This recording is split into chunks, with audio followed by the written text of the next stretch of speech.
اعوذ باللہ من الشیطان الرجیم بسم اللہ الرحمن الرحیم۔ السلام علیکم دوستو، آپ سب کو ہمارے چینل میں خوش آمدید۔ دوستو آج سے انشاءاللہ العزیز ہم ایک ایسا سلسلہ شروع کریں گے قصص الانبیاء کا۔ تو اس میں میں کوشش کروں گا کہ اسلامی واقعات میں سے انبیاء کرام کے جو واقعات ہیں وہ میں آپ کی خدمت میں پیش کروں، اور میں آپ سے ریکویسٹ کروں گا کہ میرے چینل کو سبسکرائب کیجیے گا اور بیل آئیکن کو ضرور دبا لیجیے گا تاکہ جو لیٹسٹ اپلوڈز ہیں وہ آپ تک پہنچتی رہیں۔ دوستو آج میں نے جو قصے کا انتخاب کیا ہے حضرت عمر فاروق رضی اللہ تعالیٰ عنہ کے قصاص میں سے ایک قصہ ہے، اور جسے میں آپ کی خدمت میں پیش کرنا چاہوں گا۔ خلیفہ بننے کے بعد حضرت عمر فاروق رضی اللہ تعالیٰ عنہ نے جہاں اور بہت سی اصلاحات کیں، وہیں آپ نے ملاوٹ پر بھی بہت سخت پابندی عائد کر دی اور اس پر آپ نے بہت سخت سزائیں دی۔ اس ذیل میں دودھ میں پانی ملانا نہایت سنگین جرم قرار دے دیا گیا۔ ایک رات آپ حسب معمول مدینہ کی گلیوں میں گشت فرما رہے تھے۔ ایک مکان کے پاس سے آپ گزرے تو آپ کو اندر سے ایک گفتگو کی آواز سنائی دی۔ آپ رک گئے وہاں۔ آپ نے جب آواز پہ غور کیا تو ماں اور بیٹی آپس میں گفتگو کر رہے تھے۔ ماں کہہ رہی تھی، بیٹی تم نے بھینس کا دودھ نکال لیا؟ بیٹی نے جواب دیا، جی ہاں ماں، میں نے نکال لیا ہے۔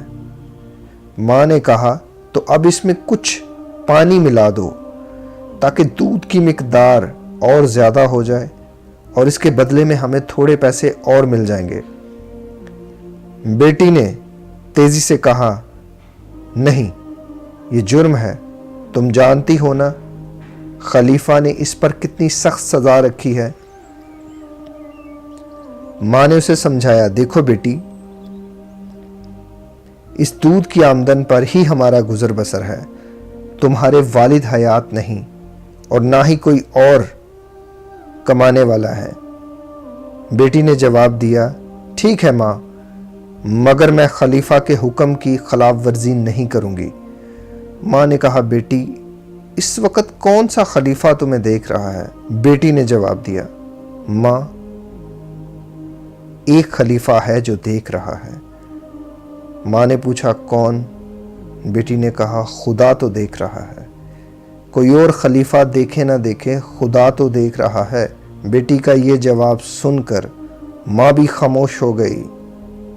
حضرت عمر رضی اللہ تعالیٰ عنہ جو کہ اس گھر کے پاس ہی کھڑے یہ ساری گفتگو سن رہے تھے، اخلاقی جرت اور ایمانداری سے اتنے متاثر ہوئے کہ کچھ سوچتے سوچتے واپس چلے آئے۔ بعد میں یہی لڑکی آپ رضی اللہ تعالیٰ عنہ کے بیٹے کی بیوی بنی۔ دوستو یہ ہے اسلام، اور یہ ہے اسلام کو نافذ کرنے والے لوگ۔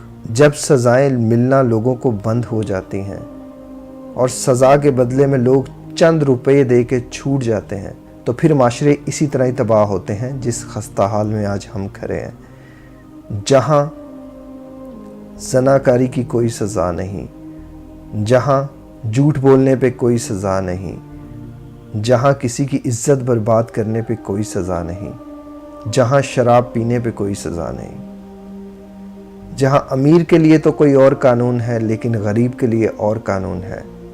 دوستو پھر معاشرے اسی طرح ہی برباد ہوتے ہیں۔ ہمیں برباد کرنے والا کوئی اور نہیں، ہم لوگ خود ہیں۔ ہم لوگ خود ان سب کے عادی ہیں، کیونکہ ہم اس بات کو نہیں جانتے، کیونکہ ہم اس بات کو بھول گئے ہیں، کوئی دیکھے نہ دیکھے خدا دیکھ رہا ہے۔ دوستو امید کرتا ہوں آپ کو یہ ویڈیو اچھی لگی ہوگی، اور اگر ویڈیو اچھی لگی تو اسے دوسروں تک ضرور شیئر کیجیے گا۔ یہ اسلامک ویڈیوز ہیں، جتنے زیادہ لوگ دیکھیں گے، جتنا ثواب ان کو ہوگا اتنا ہی آپ کو ہوگا، اتنا ہی مجھے ہوگا۔ ملتے ہیں کسی اور ویڈیو میں کسی اور ٹاپک کے ساتھ۔ اپنا بہت زیادہ خیال رکھیے گا، اپنے ارد گرد کے لوگوں کا بہت خیال رکھیے گا۔ السلام علیکم، اللہ حافظ۔